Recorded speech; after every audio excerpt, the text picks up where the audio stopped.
पिछले कई दिनों से हवा चल रही थी कि किरण चौधरी राज्यसभा से खड़ी होंगी, उन्हें नॉमिनेट किया जाएगा। सीट खाली है, दीपेंद्र हुड्डा हैं, वो अब लोकसभा से हैं। लेकिन क्या हुआ है, क्या स्टेटस है, हमारे साथ बात करने के लिए ज्ञानचंद गुप्ता हैं, स्पीकर हैं। सर, इस्तीफा मंजूर हो गया है? हाँ बिल्कुल, देखिए, हाँ, श्रीमती किरण चौधरी जी जो हरियाणा विधानसभा की सदस्य थी, उन्होंने अपना त्यागपत्र मुझे दिया था और मैंने उसको स्वीकार कर लिया है। इसका मतलब अगला कदम यही है कि राज्यसभा की सीट है वही नॉमिनेट, वही फिल करेंगे? ये विषय मेरा नहीं है। हमारे पास तो जो भी कैंडिडेट आएगा, हम कैंडिडेट को उनका स्वागत करेंगे। उनका जो हमारी प्रक्रिया है राज्यसभा चुनाव की, वो प्रक्रिया को पूरा करना हमारा विधानसभा सेक्रेटेरिएट का काम है। हमारा विधानसभा सेक्रेटेरिएट पूरी तरह से राज्यसभा चुनाव कराने के लिए तैयार है। पर यह भी कहा जा रहा है कि जैसे कांग्रेस बोल रही है कि बायस बहुत है, जब उन्होंने लिखा के उनको हटा दीजिए, वो कांग्रेस की मेंबर हैं और वैसे विधायक बनी हुई है, तब नहीं हुआ, और अचानक से जब राज्यसभा की सीट फिल करनी हो तो इस तरह की प्रक्रिया हुई है। देखिए, विधानसभा जो है वो कोई भी विधानसभा का कार्य है, नियम और कायदे के अनुसार होता है। जो भी हमने कार्रवाई की है वो नियम के अनुसार की है। अगर उनकी कोई याचिका खारिज करने के लिए, उनकी सदस्यता खारिज करने के लिए आई, अगर वो टेक्निकली और लीगली ठीक नहीं है तो उसको तो रिजेक्ट करना ही पड़ेगा, वो हमारी मजबूरी है। लेकिन अगर अब तीसरी बार उन्होंने याचिका डाली है, उसके ऊपर कार्रवाई चल रही है। ऐसा भी बोला जा रहा है कि वो अनअपोज्ड खड़ी होंगी राज्यसभा के लिए, और कोई ये तो भविष्य में पता लगेगा कि क्या है क्या नहीं है, लेकिन ये मैं प्रेडिक्ट नहीं कर सकता कुछ भी। क्योंकि कई दावपेच की बात की जा रही है, ऐसा भी बोला जा रहा है कि कई हैं ऐसे जिनको रिपीट नहीं किया जाएगा, यानी विनेबिलिटी नहीं है, तो कितना चेंज आने का की उम्मीद की जा सकती है? देखिए, कोई भी पार्टी अपना कैंडिडेट चुनाव में उतारती है, वो जीतने के लिए उतारती है, हारने के लिए कोई उतारती नहीं है। तो winnability is the first criteria for every candidate या फॉर एवरी पार्टी। तो जो भी पार्टी है, भारतीय जनता पार्टी भी जो विनेबल कैंडिडेट हैं, विनिंग के अंदर है, उनको ही उतारेगी। चिरंजीव राव ने बड़ा इंटरेस्टिंग अपना एक बोला कि भाई डिप्टी सीएम के वो दावेदार हैं, ये भी बता दिया क्या है, अभी तक तो ऐलान भी नहीं हुआ था। किस तरह से देखते हैं उनके बयान? देखिए, मुंगेरी लाल के हसीन सपने लेने में कोई हर्ज तो नहीं है। अगर वो सपने डिप्टी सीएम के ले रहे हैं तो अच्छी बात है। और वैसे तो अभी तो क्योंकि उनको एक बड़ा एग्ज़ाम पास करना है, वो है जनता की अदालत में जनता से फतवा लेना है।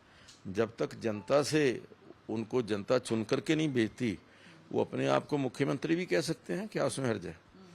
Why only deputy CM? CM क्यों नहीं कह रहे वो? अभी तो वो विधायक भी नहीं बने और डिप्टी सीएम की बात कर रहे हैं। आप लोगों को एक खड़ी पहाड़ी चढ़नी है, क्योंकि तीसरी बार मैंडेट की बात हो रही है। मोदी सरकार ने तो चलो कर दिया, वहां पे एक सिक्सर मार दिया वहां पर, लेकिन वहां पे भी चुनौती थी। यहाँ पे आप किस तरह से देखते हैं, क्योंकि सनी साहब हैं आपका, कई बार बोलते हैं कि आप लोगों का जो पॉलिटिक्स है वो नॉन जाट पॉलिटिक्स है? नहीं, देखिए, कभी ये तो लोग भ्रम फैलाते हैं। वो लोग भ्रम फैलाते हैं जो जाटों को बदनाम करना चाहते हैं। हमारी पार्टी 36 बरादरी की पार्टी है, 36 बरादरी को साथ लेकर के चलती है। जाट भी हमारे भाई हैं, सभी जो वर्ग हैं, जो भी समुदाय हैं, वो हमारे भाई हैं।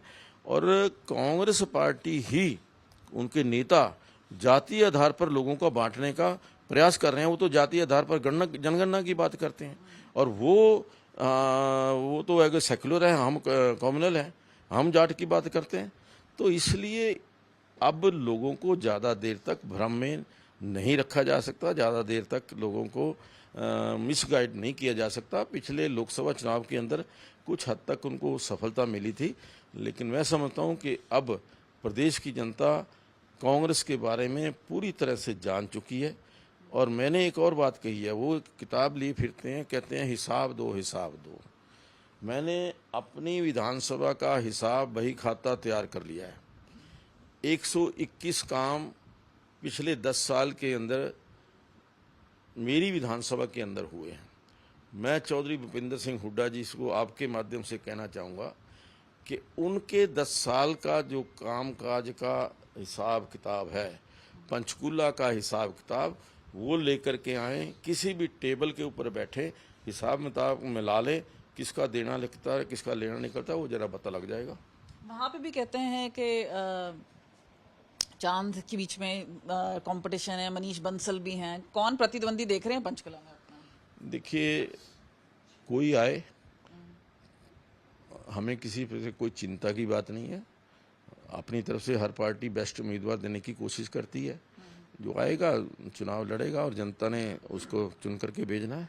एक आखिरी सवाल आपसे पूछना चाहेंगे, क्योंकि हम बात कर रहे हैं कि इतनी सारी नॉमिनेशंस आ रही हैं कांग्रेस पार्टी में, तो उनके पास बहुत ज़्यादा हैं, बीजेपी के पास पता नहीं उतनी आ रही हैं कि नहीं आ रही। और दूसरी बात ये आपसे पूछना चाहेंगे कि कुल मिला के जो स्थिति बन रही है वो कांग्रेस वर्सेस कांग्रेस है कि कांग्रेस वर्सेस बीजेपी है? देखिए, कांग्रेस वर्सेस कांग्रेस पहले है, बीजेपी के साथ तो बाद में लड़ेंगे। पहले अपनी लड़ाई उन्होंने लड़नी है। वो अपनी लड़ाई में से कौन जीतता है कौन हारता है फिर बीजेपी के सामने आएगा। तो आज तो लड़ाई उनकी अपनी लड़ाई है। जिस प्रकार से कुमारी शैलजा, सुरजेवाला जी, अजय सिंह यादव जी और बाकी के लोग अपने अपने, अभी डिप्टी चीफ मिनिस्टर जो बोल रहे हैं, क्या नाम, ये चिरंजीवी राव जी, तो पहले वो अपनी लड़ाई लड़ करके आएंगे, फिर भारतीय जनता पार्टी के साथ लड़ाई लड़ेंगे। और मैं समझता हूँ कि एक बार आप कैंडिडेट अनाउंस होने दीजिए, फिर कांग्रेस का हाल देखना। कांग्रेस का हाल देखना, ये कहना था ज्ञानचंद गुप्ता का, जो कि सीधे हमसे बात कर रहे थे।